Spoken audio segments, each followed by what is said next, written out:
So हे guys good morning. सकाळ झालेली आहे आणि आज तुमच्यासाठी सरप्राईज आहे. मी वाड्यात फुलं तोडायला गेली होती. बघा आमची गल्ली किती सुनसान आहे. सगळं एकदम सुनसान आहे कारण मी 3, 3:30 पावणे 4 झाले असतील मला वाटतं. 3:30 पावणे 4ची मी एकटीच बाहेर निघली आहे. चला आता झाडू वगैरे मारून घेऊन मग रांगोळी वगैरे काढू बाहेर. सगळे झोपलेलेच मी एकटीच आंघोळ वगैरे करून माझी देवपूजा वगैरे झाली आणि मी बाहेर फिरत होती. चला झाडू घेऊ. इथं माझी देवपूजा झाली. माझी दिदी पण उठून येऊन गेली होती की मम्मी कुठं गेली असं. आज तुम्हाला काहीतरी मी नवीन दाखवणार आहे. चला तुम्हाला बघाच तुम्ही आता. बघा अशी मी रांगोळी काढली होती कारण मी एकटीच होती. व्हिडिओ कोण करेल असं करून ना मग मी व्हिडिओ काय केला नव्हता. माझं सगळं साफसफाई वगैरे झाल्यावर रांगोळी वगैरे काढल्यावर मीने व्हिडिओ केला होता. बघा ते यायला लागले आता. बघा ती मला हा दादा ना रांगोळीवर पाय तुमच्याला जात होता. हे बघा मी तुम्हाला काहीतरी दाखवणार आहे ना ते हेच आहे. तुम्ही बघा आता पुढे. आज माझ्या देवीची पालखी आहे आणि माझ्या देवीची पालखी माझ्या घराकडनं निघालेली म्हणून मी आरतीसाठी आज सकाळची 4 वाजेची उभी राहिली होती आणि 4 3:30 वाजेची माझी सगळी तयारी झालेली होती. बघा देवीची पालखी येते तिकडनं. आज माझ्या कुलदेवीची यात्रा आहे देवमोगरा मातेची. की तुम्ही ऐकलं असेल वाटलेस तुम्ही नेटवर सर्च करून बघा की देवमोगरा माता काय आहे असं. हे माझी कुलदेवीची पालखी आहे. बघा फोटो वगैरे लावलेला. इथं रांगोळी वगैरे काढलेली होती मीने. माझी रांगोळी कशी मला कमेंटमध्ये नक्की सांगा. साधी सिंपल काढली होती. इथं देवीची पालखी आहे आणि इथं म्हणजे देवीच्या रथ काढलेलं फोटो लावलेला आहे याच्यावर. माझी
अशी होती आमची यहाची पालखी.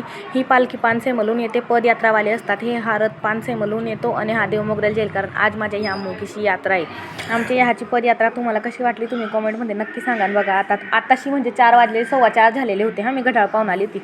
तिकडं माझी सासू झाडायला निघालेली होती. बघा 1 तास मी टाईम बघून आली होती. माझी सासू तिकडे झाडायला निघालेली होती. कमीत कमी 1 ते 1.5 तास फक्त गर्दी म्हणजे पदयात्रावाल्यांची गर्दी चालूच होती. दाखवून मी किती दाखवलं असतं कारण स्किप करून पण दाखवलं असतं व्हिडिओ खूप मोठा जाईल. एक पालखी गेलेली आहे. आता आमच्या गावातले जे जाणार आहेत ना आज पदयात्रावाले त्यांची पालखी पण मी तुम्हाला दुपारून दाखवेल. तुम्ही बघा. आणि आता झालेले 4:30 दुपारची पालखी पण मी तुम्हाला दाखवेल. तुम्ही बघा नक्की. आणि हे जवळच गेले होते. जास्त लांब पण नाही गेले होते कारण आता आरती घेत देवमोगऱ्यापर्यंत जाईल ना ती पालखी. इथे जवळच आवाज येत होता. आता तुम्हाला व्हिडिओ शेवटपर्यंत बघायचा आहे कारण मी तुम्हाला खूप काय दाखवेल. आज शिवरात्री आणि जास्तीत जास्त ना म्हणजे आम्हाला तर याची खुशी आहे का आज आमच्या देवीचा दिवस आहे भाऊ असं. म्हणून आम्हाला आज म्हणजे आमच्या देवीच्या दिवसाची आम्हाला खूप खुशी होती. आणि हा व्हिडिओ तुम्ही पूर्ण बघा. मी तुम्हाला खूप काय आज दाखवणार आहे. लाईक कमेंट शेअर करायला सबस्क्राईब करायला तुम्ही विसरू नका. बघा ते झोपून पण गेले होते. या पालखी जाताना लगेच झोपून गेले होते आणि बाजूचे पण झोपून गेले होते. आम्ही फक्त माझी लहान सासऱ्याची फॅमिली माझे सासून ते उठून गेले होते ते आणि आम्ही 3 मायले का आम्ही इतकेच जागे होते. आता चहा वगैरे ठेवते मी. बघा तुम्ही अजून मी तुम्हाला गाड्या वगैरे पण दाखवेल. ही 1 ते 1.5 तास जी पब्लिक चालत होती ना तेवढीच पब्लिक अजून गाड्यांमध्ये सुद्धा बसली असेल कारण जे म्हातारे असतात किंवा लहान पोरवाल्या बाया वगैरे असतात ना त्यांना गाड्यात बसले असत्या.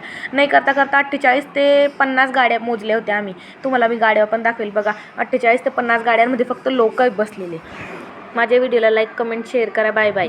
बघा इथं 6:15 झालेले होते आणि दिदीश पप्पा म्हणे चहा ठेव चहा ठेव. बघा आता चहा ठेव. चला तर आता खालच्या खोलीत भेटू आपण. बघा कारण बघा गाड्या चालू पण होऊन गेल्या. कारण ही पदयात्रावाल्यांची गर्दी पूर्ण माहत नाही ना, म्हणजे पूर्ण गावाबाहेरपर्यंत निघत नाही तोपर्यंत गाड्या चालू नाही होत. गाड्यावाले बसतात तोपर्यंत. बघा गाड्या पण स्किप करून टाकतील, जास्त नाही दाखवू शकत कारण गाड्या पण तिथे दाखवतील. गाड्या चालूच आहेत अजून. तुम्ही बघा पायी जाणारे म्हणजे प्रत्येक गावाचे वेगवेगळे लोक जात असतात. गाड्या जात आहेत त्याच्यात सुद्धा लोक बस. बघा दीदी येऊन गेली होती बिस्किटच्या पुढं घेऊन आणि मी चहा ठेवल्याच नाही. मी चहा म्हणजे गाड्या असं वाटत होत्या ना म्हणून किचन आहे तुम्ही बघू शकता किती गाड्या जात आहेत. तर मी चहा ठेवते आता तुम्हाला. चला दाखवते मी चहा ठेवते इथे. आमचं चहा नाश्ता वगैरे झालं होतं पण आता इथं सकाळ होऊन गेली होती. बघा तुम्ही मी माळा वगैरे केली होती त्या टायमाला कारण मी इतका वेळ दाखवलं नाही कारण म्हणजे पूजा चालू होती. बघा आधी चालूच होती लोक फिरणारे वगैरे हे वाजवत तिथपर्यंत.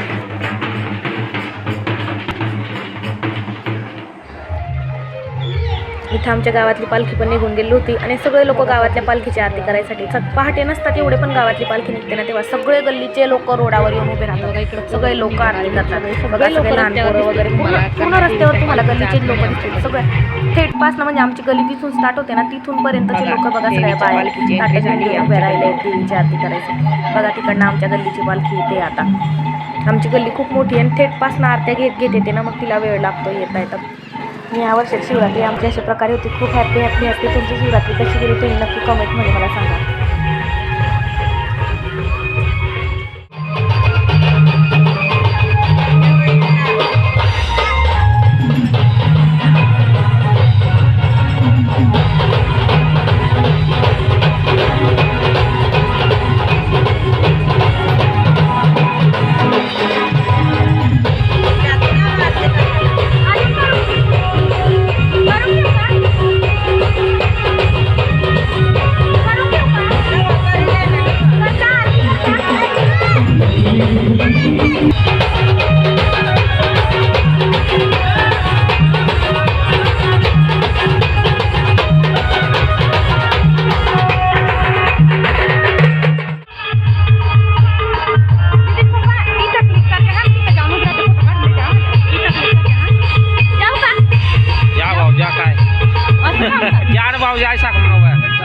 चालेल ते आम्ही.